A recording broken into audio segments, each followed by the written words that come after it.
irmãos, nós daremos continuidade ao nosso estudo expositivo, aos nossos sermões expositivos em Jonas. E eu gostaria de convidá-los a abrirem suas Bíblias no livro do profeta Jonas, capítulo 1, somente um versículo 17. Jonas, capítulo 1, versículo 17, dando continuidade a nossa exposição, aos sermões expositivos aí no livro do profeta menor, do profeta Jonas. Talvez a parte do texto mais conhecida de toda a história de Jonas se encontra exatamente neste versículo. E apesar de termos aqui poucas palavras, eu acredito que o Senhor ele tem para nós uma mensagem atual, uma mensagem pertinente, uma mensagem relevante para os nossos dias.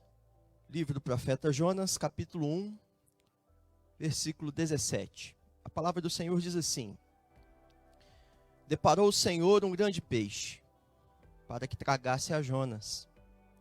E esteve Jonas 3 dias e 3 noites no ventre do peixe. Vou ler mais uma vez. Jonas 1, versículo 17. Deparou o Senhor um grande peixe, para que tragasse a Jonas.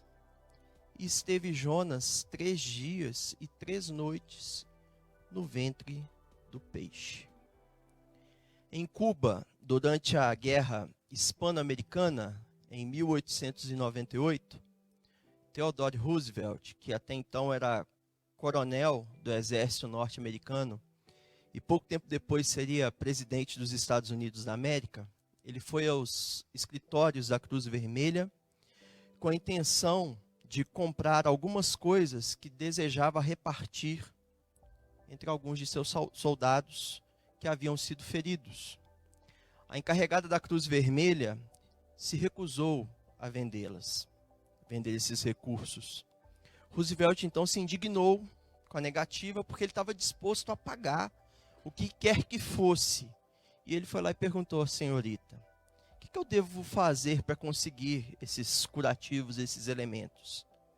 Ela respondeu: o senhor tem apenas que pedi-las. Ah, se é assim, então disse sorrindo o coronel, eu peço então que me dê imediatamente. E ele recebeu tudo que desejava, não por dinheiro, mas por graça. O tema principal do livro de Jonas, irmãos, é a ação do Senhor no mundo, a ação graciosa de Deus na natureza, sobre as nações e também sobre indivíduos. Aqui é o Senhor quem fala, é quem lança ao mar uma forte tempestade, e eu acredito que os irmãos se lembram bem, que nós já tratamos disso. É o Senhor quem é invocado pelos marinheiros, e agora o Senhor é quem também prepara um grande peixe para ele tragar Jonas. A grande lição teológica que o livro de Jonas nos apresenta é de que o Senhor governa não apenas sobre Israel, mas sobre todas as nações, sobre a natureza, enfim, sobre toda a história. Deus, portanto, ele é o personagem principal de toda a narrativa. O livro de Jonas começa com Deus falando e também irá terminar com Deus também falando. O sujeito da frase presente no versículo 17, que nós acabamos de ler, é Deus e não o grande peixe. Quem prepara o grande peixe é o Senhor. A palavra que aparece para nós aí na Almeida Revista Atualizada é deparou. Se nós lermos na Nova Almeida Atualizada, veremos: o Senhor ordenou que um grande peixe engolisse a Jonas. Na língua portuguesa, o verbo deparar possivelmente é a melhor expressão para descrever o ato divino neste versículo. Ou seja, Deus ele se serviu de uma coisa que já existia, isto é, um peixe, para que o seu propósito fosse executado. Os hebreus eles não eram um povo muito familiarizado com o mar.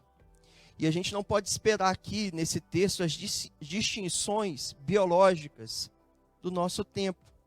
Até alguns de nós, nos esquecendo das aulas de biologia, às vezes descrevemos mamíferos que respiram como peixes grandes.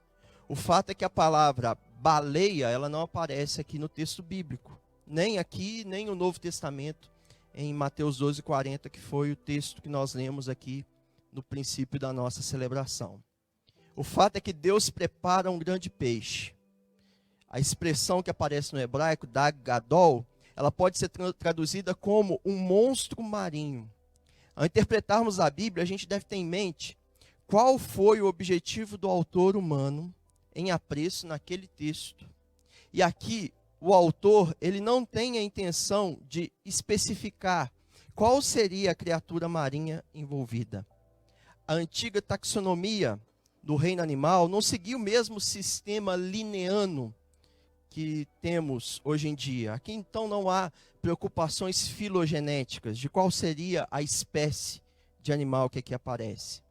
A grande demanda que o texto nos apresenta é o drama que está se desenvolvendo no próprio profeta Jonas. Deus operou um milagre tendo em vista um tratamento pessoal que o profeta necessitava para amadurecer espiritualmente. Qual era o estado psicológico de Jonas? Ele estava há pouco tempo prestes a dar sua vida pelos marinheiros e esperava sinceramente morrer afogado. Há comentaristas que ousam afirmar que o que aconteceu aqui foi uma morte de Jonas e a sua eventual ressurreição, mas não temos material no texto bíblico para afirmarmos isso com clareza. Nos concentremos então no que a Bíblia ela fala com clareza. Houve de fato um milagre aqui nesse evento, ou melhor, houveram milagres nesse evento. Jonas foi tragado, ou seja, engolido pelo grande peixe, que não digeriu. Jonas ficou por um período extenso no ventre do peixe. Jonas estava consciente no interior do peixe. E mais tarde, já vou adiantar aqui um spoiler, Jonas seria vomitado do peixe também de forma miraculosa. O Deus da história, ele controla tanto a natureza quanto o homem, reagindo contra o pecado de Nínive, mas também tratando a desobediência pessoal do profeta Jonas. Deus trabalha de forma redentora entre os homens e também entre as nações. E Deus, ao enviar o grande peixe em direção a Jonas, libertou o profeta do afogamento e corrigiu Jonas em relação à sua desobediência. Pensando em como o livro foi recebido pelos seus leitores originais, pelos hebreus, pelos judeus, vale lembrar que as criaturas marinhas, especialmente nas crenças do mundo antigo, representavam as forças do caos, que seriam dominadas pelo Criador.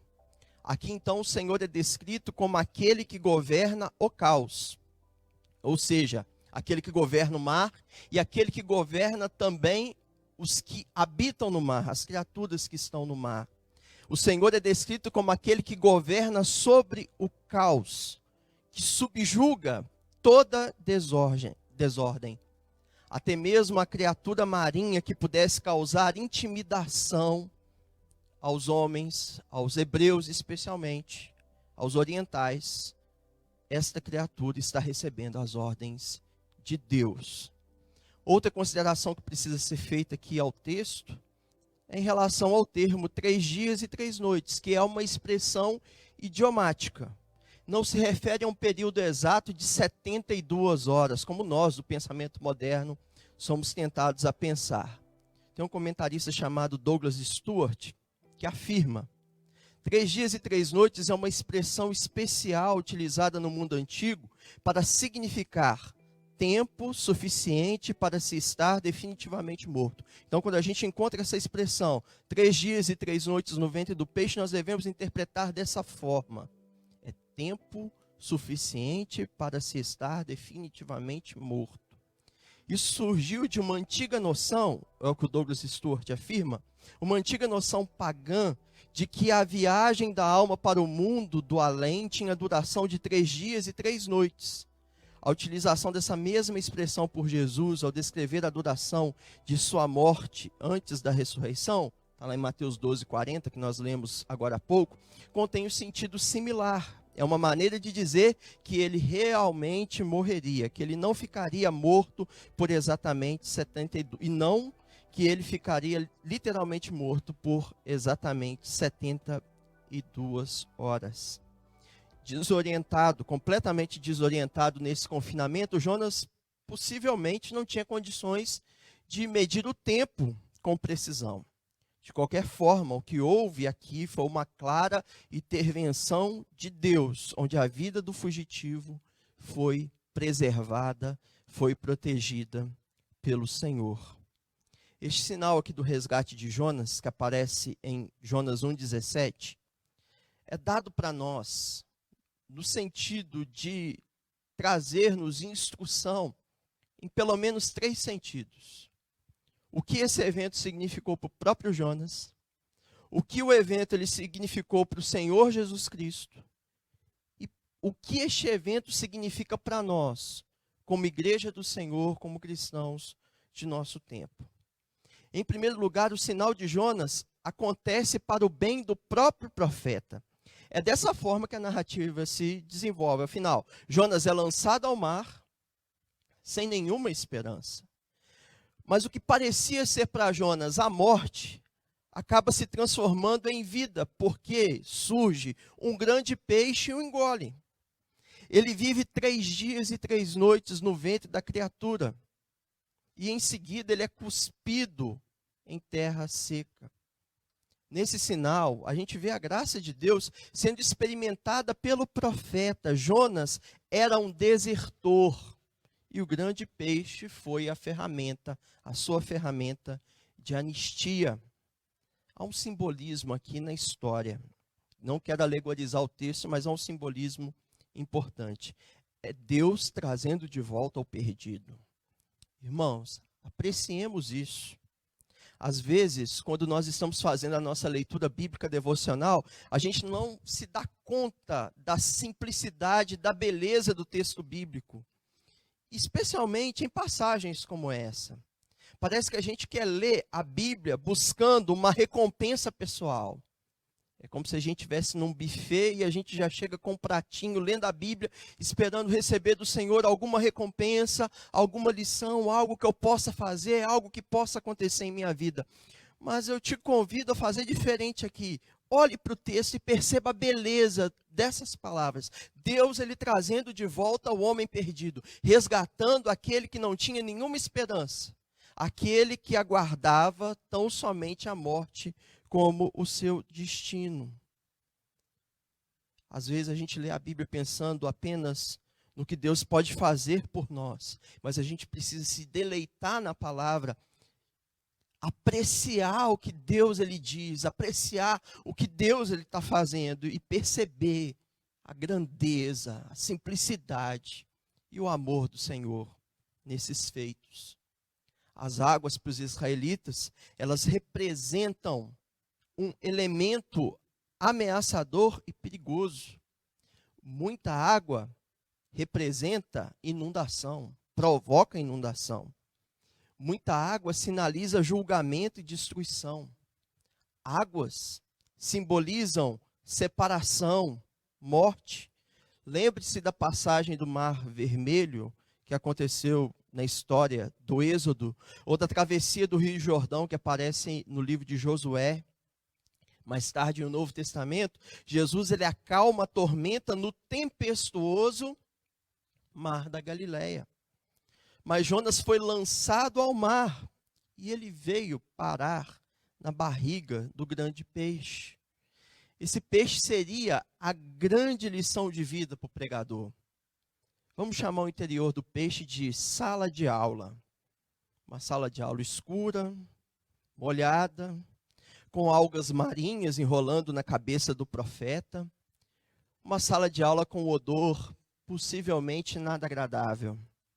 Jonas foi matriculado no curso intensivo de aperfeiçoamento espiritual, barriga do peixe. O professor é Deus. E o acampamento do fim de semana de Jonas tinha como principal lição o amor que Deus tem pelas pessoas estranhas. É como se o Senhor estivesse ministrando ao coração de Jonas. Eu amo pessoas estranhas, Jonas. Eu amo os ninivitas, apesar dos seus pecados. E eu amo você também. apesar da sua desobediência. Não há limites para o alcance da graça de Deus. Ninguém merece a graça. Muito menos aqui, o mensageiro da graça. O Senhor poupou Jonas. Ele mais tarde vai a Nínive, mas como homem salvo, cheirando peixe, mas também cheirando a graça. Deus o transformaria em um sermão ambulante da graça divina. O texto também tem lições para nós sobre como este evento na vida de Jonas teve significado no ministério terreno de Jesus. Relembro Mateus 12:40. Porque assim como Jonas esteve 3 dias e 3 noites no ventre do peixe, assim o Filho do Homem estará 3 dias e 3 noites no coração da terra. O contexto aqui é o ministério terreno de Jesus sendo contestado, porque os seus inimigos estão pedindo um sinal. O Salvador tem pregado, ensinado, Jesus está realizando milagres, mas os líderes religiosos de seu tempo querem um sinal. O pedido ele é feito de forma desrespeitosa. Vale considerar que Jesus já havia realizado vários sinais. Os líderes religiosos conscientemente estavam rejeitando a mensagem do Evangelho, estavam rejeitando Jesus como Filho de Deus, acreditando os milagres do Senhor. Veja só, a Beelzebu, príncipe dos demônios. Vamos lá, pessoas vendo outras pessoas sendo curadas, sendo libertas pelo ministério de Jesus e dizem, esse aí é o diabo.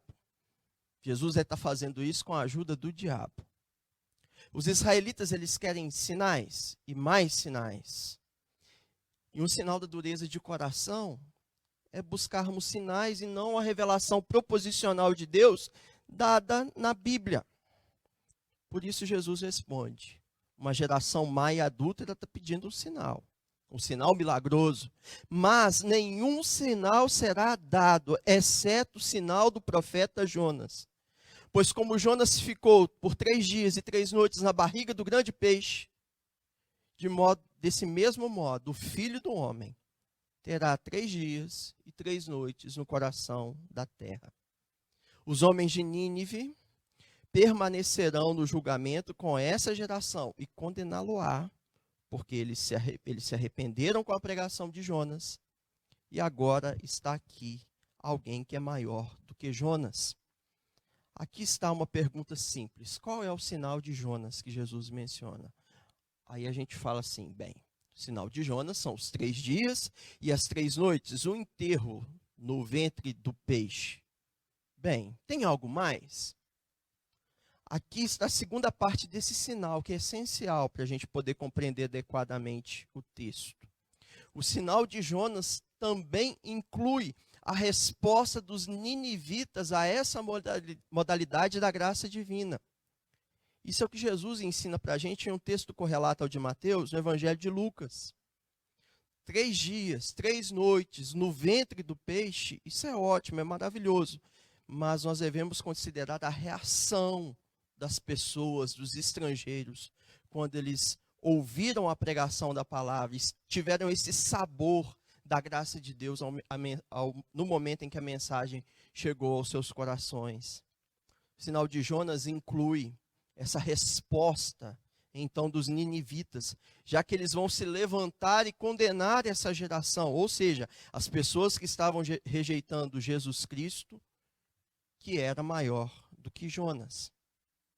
O sinal de Jonas resume o programa de vida de Jesus: sofrimento, morte, sepultamento, ressurreição. Mas, diferentemente, ao contrário de Jonas, Jesus não fugiu da presença de Deus. Jesus não fugiu do seu chamado. Muito pelo contrário, né? Jesus morreu por causa do seu chamado. Jesus é maior do que Jonas, pois não merecia a morte em seu sofrimento e ressurreição. Jesus realizou mais do que Jonas, a saber, Jesus realizou a nossa salvação. O sinal de Jonas também é um sinal para os nossos dias. Lucas 11:30 diz: porque assim como Jonas foi sinal para os ninivitas, o Filho do Homem o será para essa geração. Lucas 11, 32. Os ninivitas se levantarão no juízo com essa geração e a condenarão, porque se arrependeram com a pregação de Jonas. E eis aqui está quem é maior do que Jonas. A comunicação de Jesus aos fariseus e às multidões, com esses termos, continha, sim, um tom de acusação. Jesus está dizendo: eu sou maior do que Jonas. Eu sou a palavra que se fez carne, o Deus em carne, o verbo que se fez carne e habitou entre os homens. E os estrangeiros, eles são melhores do que vocês. Eles entendem. Por que entendem? Porque pela obra do Espírito, eles sentem a necessidade da graça de Deus. E vocês não enxergam esta necessidade. E como igreja, a gente tem que olhar para o sinal de Jonas com esperança. Precisamos ouvir isso, irmãos, para nós sermos encorajados, confortados e consolados. Não há prisão de morte que a graça de Deus não possa abrir. Por favor, em nome de Jesus, escute isso. Não rejeite a graça de Deus por nenhum motivo, quer seja emocional, quer seja mental. Não se julgue além dos braços redentores de Deus. Não pense assim: eu estou além do que Deus ele pode redimir, do que Deus pode resgatar. Para mim não há esperança, a minha situação está tão confusa. Olhe para o sinal de misericórdia que o Senhor revela através da vida de Jonas. A gente precisa ser confrontado com essa realidade de que a graça de Deus ela não tem preconceitos. Ela alcançou a nós que somos pecadores. E alcança você também, alcança a sua vida também, apesar dos seus pecados. Podem ser que os seus pecados sejam vermelhos como a escarlata, mas o Senhor pode te fazer alvo como a neve. O Senhor pode te perdoar. O Senhor pode te salvar, apesar da sua desobediência, apesar da sua rebelião. É isso que a palavra de Deus fala. Há uma possibilidade real também de nós considerarmos que pessoas que em nosso julgamento são piores do que nós, elas vão ouvir a palavra de Deus e também serão salvas. A graça de Deus, ela se mostra salvadora a todos os homens, a nós com os nossos pecados, mas também com as pessoas que às vezes nós pensamos que são piores do que nós. Como que esse texto ele traz desdobramento para a nossa vida prática? Gostaria de pensar em 3 sentidos, para a gente já poder se encaminhar para o encerramento da mensagem. E a primeira direção seria essa, uma pergunta. O que Deus vai precisar fazer para corrigir a nossa desobediência? Repita a pergunta. O que Deus vai precisar fazer para corrigir nossa desobediência? Ou ainda, nossas desobediências. Deus está recalculando nossa rota desobediente. Deus está querendo nos conduzir por um caminho reto, um caminho de retidão. E cada um de nós sabe em o que tem sido desobediente e rebelde, e o que precisa fazer para se acertar com o Senhor. Deus vai trazer os seus eleitos pelo caminho da vida. Infalivelmente, Deus conduzirá os seus pelo caminho da salvação de forma infalível, de forma irresistível. Mas Ele pode se servir de momentos dolorosos para realizar essa obra. A ideia não é apenas fazer a você uma ameaça. Olha, se você não se arrepender dos seus pecados, você vai sofrer. Não é isso. Mas a Bíblia também ensina dessa forma. O crente em Jesus é alguém que se arrepende dos seus pecados durante toda a sua trajetória. Nós nos arrependemos no princípio e nós continuamos nos arrependendo à medida que caminhamos e às vezes tropeçamos e muitas vezes caímos. Arrependimento significa a gente odiar aquilo que antes amávamos e amar aquilo que nós outrora odiávamos. Arrependimento significa uma mudança de caminho do irresistível pecado para o irresistível Cristo. Não existem substitutos para o verdadeiro arrependimento. Não adianta fazer uma reforma pessoal. Igual vi certa vez numa camisa escrito, né? Por hoje eu não vou pecar mais. Não adianta. Não adianta ter emoções de arrependimento. Isso não basta. Não podemos ser superficiais no sentido de nos arrependermos. Nós não podemos ser simplistas ao afirmar que todo sofrimento é causado pela desobediência, mas a gente não pode ignorar que às vezes sofremos porque não nos arrependemos de nossos pecados. Portanto, vigiemos e nos arrependamos dos nossos pecados, porque esse é o chamado que a palavra de Deus tem para a vida da gente. Essa é a primeira direção que Deus vai precisar fazer para corrigir nossa rota de desobediência. Em segundo lugar, eu pontuaria o seguinte: deixe de viver uma relação com Deus que procura sinais. A procura por sinais é uma marca dos judeus, mas também uma marca de nossa cultura e de nossos tempos. Infelizmente, parece prevalecer nos nossos dias uma mentalidade bem semelhante à dos judeus, nas pessoas de nossos dias.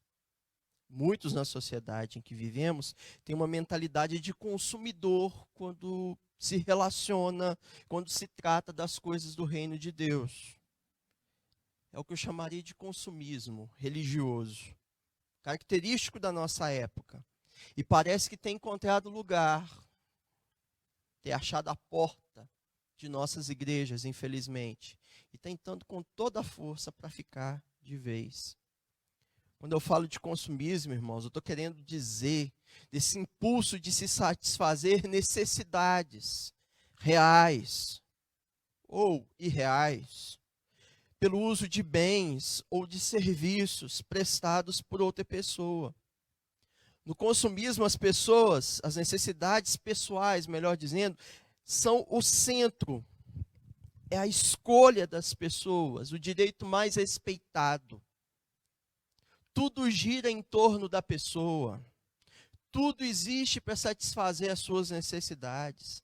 As coisas ganham importância, validade, relevância, à medida que são capazes de atender às necessidades das pessoas. E isso, infelizmente, tem entrado no coração de muita gente dentro da igreja. As programações da igreja devem satisfazer essas necessidades. A forma e o conteúdo das mensagens devem satisfazer essas necessidades. A escolha das músicas, o tipo de liturgia, as estratégias de crescimento, tudo servindo às necessidades das pessoas. Tudo é feito com o objetivo de se satisfazer as necessidades emocionais, psicológicas, físicas, materiais das pessoas. É o evangelho que procura sinais.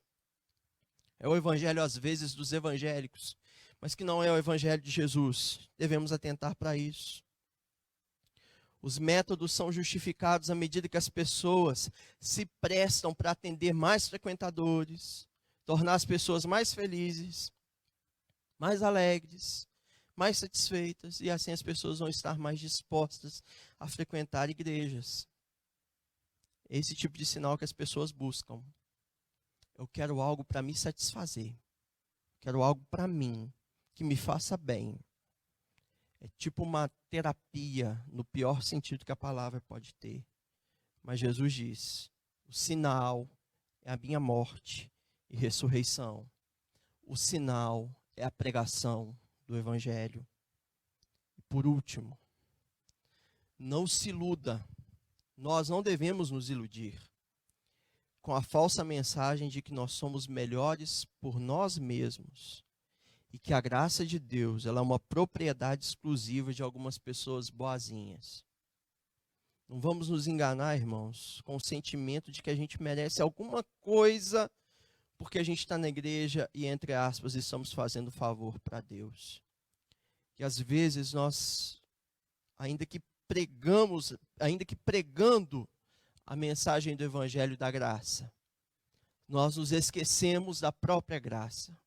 Nós julgamos às vezes as pessoas para que nós estamos pregando dizendo assim, mas essa pessoa ela não vai receber a mensagem.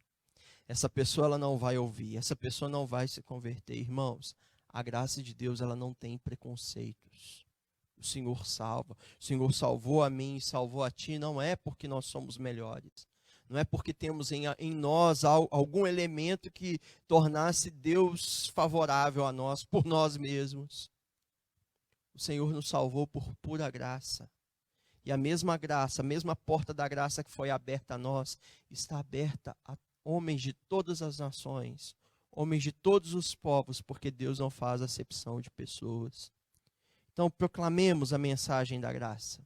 Levemos a mensagem do amor de Deus, confiando que essa graça, ela pode salvar. Ela é a graça de Deus que traz salvação a todos os homens. Às vezes nós temos o sentimento muito parecido com o irmão mais velho do filho pródigo. Lembra da história? A gente lembra muito bem do filho pródigo. Ele abandonou a casa do pai, pegou os bens do pai. No fundo do seu coração, o seu desejo era que seu pai falecesse. Por isso ele perde a herança. Gasta dissolutamente os bens de seu pai, a sua herança. Resumindo a história, mais tarde ele volta para casa. O pai o recebe com amor, com carinho, com afeto. Bem, não é aí que a história termina. Havia um irmão mais velho dentro de casa. O irmão mais velho ficou muito ressentido pelo fato de que o pai, quando o filho perdido retornou, fez uma grande festa, fez um grande banquete. O filho mais velho falou assim: isso é muito injusto. O Senhor demonstra graça com essa pessoa depois que ela fez tanto mal, depois que ela desperdiçou os seus bens, depois que ela desperdiçou todas as suas propriedades, pai. Isso não é justo, irmãos, não é justo, é graça. É graça. E Deus manifesta graça aqui também em relação ao profeta. Ele merecia nada menos do que a morte, mas o Senhor prepara para ele um grande peixe que o traga, e ali no interior do peixe ele vai fazer uma belíssima oração que vai ser objeto do nosso estudo na próxima oportunidade, se o Senhor assim nos permitir. Que o Senhor nos ajude, irmãos, a vivermos essa verdade, aplicarmos a palavra de Deus em nossas vidas. Interrompamos a nossa rota de desobediência, de insubmissão a Deus. Interrompamos essa trajetória que a gente está cursando aí, essa carreira que nós estamos levando, de desobediência, de insubmissão, e às vezes de tampar nossos próprios ouvidos para a voz do Senhor. O Senhor está nos atraindo para si, e se necessário for, Ele vai enviar um grande peixe, e nós vamos cumprir o seu propósito. Querendo ou Ele transformando a nossa vontade também, em condições normais ou cheirando a peixe. Irmãos, nós já vamos nos encaminhar aqui para o fim da nossa celebração, e eu gostaria de trazer aqui alguns breves avisos para o decorrer de nossa semana. Em seguida a gente vai orar e vamos encerrar a celebração com mais um hino de louvor e adoração a Deus. Na próxima terça-feira, nós teremos a nossa reunião de oração. Os irmãos que estão no grupo lá do WhatsApp da igreja sabem, né, os procedimentos, vai ser enviado o link. Então, os irmãos se programem para terça-feira, às 19h30, participarem desse momento aí tão importante para a nossa saúde espiritual. Quarta-feira, às 20 horas, nós teremos o estudo bíblico no Credo Apostólico. Nós estamos examinando o que é essa igreja. E tem muito a ver com o que a gente explorou aqui do texto. Então, convido os irmãos a se prepararem, né, dedicarem um tempinho aí, 30 minutinhos, para a gente poder estudar junto a palavra do Senhor. Na quinta-feira, nosso pastor vai estar fazendo também uma live aí com os irmãos, falando de assuntos pertinentes à palavra do Senhor. Vamos orar então? Senhor, eu te agradeço, eu te louvo por estarmos diante da tua palavra. As portas da igreja para reuniões públicas estão fechadas, mas a tua palavra está aberta diante de nós. E tua palavra nos dá saúde, nos dá força. Tua palavra nos alimenta, nos faz crescer. Ajuda a gente, Senhor, a viver conforme essa palavra, a não fugir do Senhor, a não fugir dos teus mandamentos, a sermos submissos, obedientes à tua voz. Que não tenhamos, Senhor, nenhum sentimento contrário à tua graça, nenhum pensamento que se coloca como obstáculo à tua graça, mas que o nosso coração esteja entregue a ti, Senhor, confiando que o Senhor salva pecadores, assim como salvou a nós, pode salvar o mais vil pecador. Ajuda a gente, nos dê uma semana abençoada na tua